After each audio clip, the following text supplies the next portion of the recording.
Oseo. Oseo. The Cherokee greeting. Konbawa. It's Japanese. We are here early evening, and my theme is something simple, something beautiful to honor Memorial Day. That's what we are starting with. And I'm presenting a makimono, a scroll, rather old one, and it is featuring, two birds, egret or heron. So it's actually titled Nisagi. The heron and egret are actually the same bird. The word egret is from Anglo-French, and the word heron is from Norse German.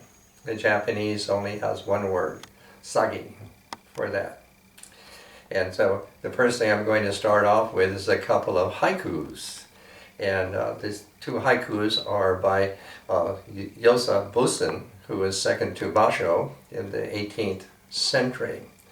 And haiku means light verse, and it's a rather modern word for the hoku that's earlier. And a hoku may have one of the features in it is season, kagi.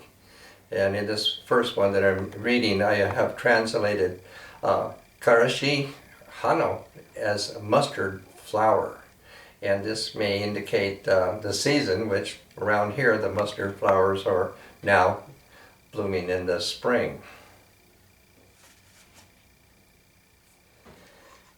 Mustard flowers. Full moon in the east, sunset in the west. Far along the base of a mountain, the heron flies through the haze. I look back, the moon has declined. Now the second poem, again by Yosa Busen. Evening wind, the water strikes the shins of a white egret. A few acres of cattails grow as spritlets of children. Mm-hmm. Now presenting this scroll, the one thing that's very significant is the date. The date on this is 1878 September. And so it's very significant in that. First thing I want to say that this painting is the culmination of centuries and centuries of painting that has begun in China and then into Japan, and the cultivation of this art through the Japanese, and in particular women, and the long line of women, sometimes almost singularly, on up until the 16th, 17th century. So there's a little touch of history beginning in about the 1600s until 1860, 1868. This was a feudal government under the military, practically absolute military control. But it ended, centuries of internecine warfare in Japan. And in this way, things became more settled.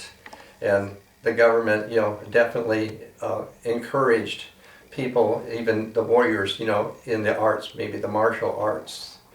And you have Buddhism there, but the Confucianism, or the Japanese version of Confucianism, is, the definite, somewhat ideological authority in this. It was very, very restricting, and especially very restricting of women. So incidentally, some women, artists or poets, took to being Buddhist nuns because of being Buddhist nuns.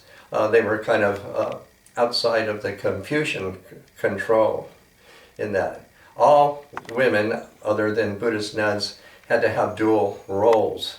If they were artists and like that, then they also had to be wives and daughters and so forth. They didn't really escape that. So it was very, very, very difficult.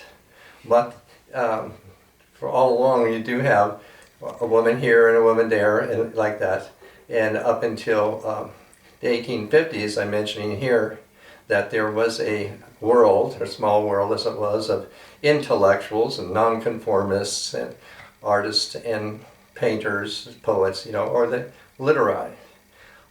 All these people had to be educated in Chinese, in the Chinese language, all along that had been going on. And so people who had government posts or people who were themselves, artists, men who were artists, then could sponsor their daughters or their wives in the arts. And often the woman could only be known as, Mrs. So-and-so in that. But they managed. In 1850 in particular, a group of intellectuals and these kind of people formed a group, called the White Seagull Society, the White Seagull Society, Haku Oshu. So these people got together and did paintings and poetry and so forth and discussed matters. They also were a little bit of malcontents because they were also wanted to see an end of the feudal government and replace the shogun with the emperor. So that they were very, very early bloomers to something that took place later. But it is significant to notice this society, as they call it. There were other groupings here and there, but this one is particularly notable for the artists and painters who have been known from that society. So that's a little bit of the history that we're looking at. This became not exactly the forerunner, but a prelude to after the the feudal government was dissolved and the imperial government installed. And the imperial government was pretty modern for the time. It definitely took, its model from Europeans and Americans, education for people, especially girls and so forth like that.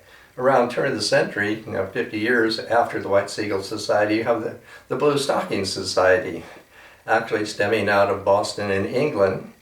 And here in San Diego recently, Claudia has also raised here in San Diego the Blue Stocking Poets. And so this was, a real step for modernity and, more and more and more for liberation for women, and increased education and creative opportunities. So all that, is very, very relevant to this. So back to this painting of 1878. 1868 was the end of the feudal system and the beginning of the Meiji, or imperial era, in that way. So what happened was then the ruling class, or the noble class, suddenly, was out of a job. And so many people of this class sponsored, of course, the literati people. So many of these people no longer had the sponsors that they once had. Also, the government didn't exactly ban, but seriously discouraged further instruction or activity in brush painting, and more turned towards European oil painting. That became more and more the vogue. And also in 1879, the following year after this painting, Ernest Fenollosa was commissioned by the government to come to Japan and make an inventory on that. And in this inventory, he saw that the Japanese were throwing away their culture to replace it with a Europeanized culture. So, he gave some big talks on that and gave the Japanese culture a little boost. So there was some of that, and that's a year after this painting. So much hinges on the date of this painting, 1878 there, kind of almost like 10 years after the change of the government there. So somebody who could do this painting, I believe, is a woman, and the women who became notable artists, did have women pupils, for that. And so this woman could come from that. And in this painting, I see the influence of, what's called as the White Mountain faith. The White Mountain faith venerated the princess of the White Mountain chrysanthemum principle. And so it was that Hakuzu Kikuki Hime no Mikoto would be the total. And the meaning for that is longevity. And I think maybe the idea of painting, definitely you will live long. And so this painting is the culmination of this art that is coming up to this. This would have to be a person, completely masterful in that. It's much, much more than the idea in our society, our European society, of making a picture of some birds. This is a genuine and very long culture in this. And everything that is here, the qualifications that makes this a masterwork is that one of the terms would be called lofty dryness. Lofty dryness is denoting that in this there is nothing childish, there is nothing amateurish, that is totally seasoned. The artist is totally seasoned, even carrying it through to the white as bony. Bony meaning having nothing fresh, nothing green any longer in it. And that this becomes the qualifications for eternal life. Eternal life has neither birth nor death, but is a everlasting wellspring, is what is in this painting, among many others, the serenity and the tranquility. And all of this up here shows its infinity as a cloudless sky. Boundless as a cloudless sky would be the term for it. In all of these ways to see that every stroke had to be total. The strokes for the blade of grass is as total as a blade of grass itself, or the feathers, and so forth.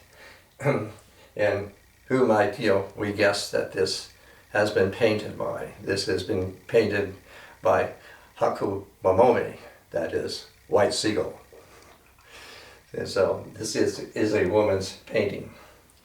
And I'm going to go along with this with a reading from Mary Oliver, which she has titled Egrets.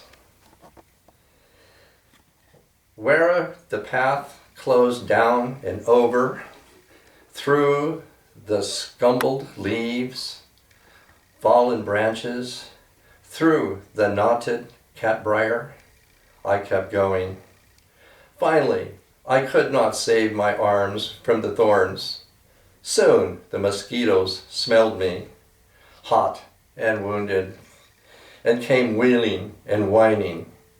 And that's how I came to the edge of the pond.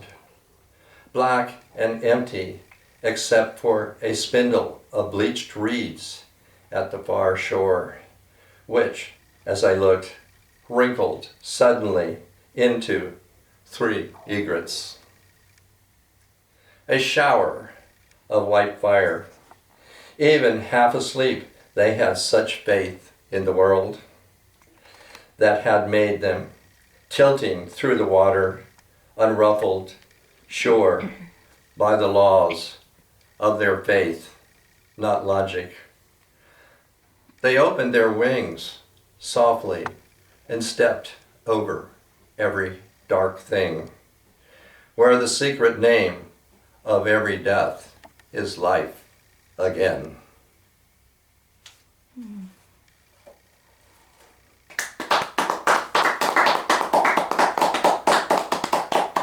Thank you, white seagulls and blue stockings.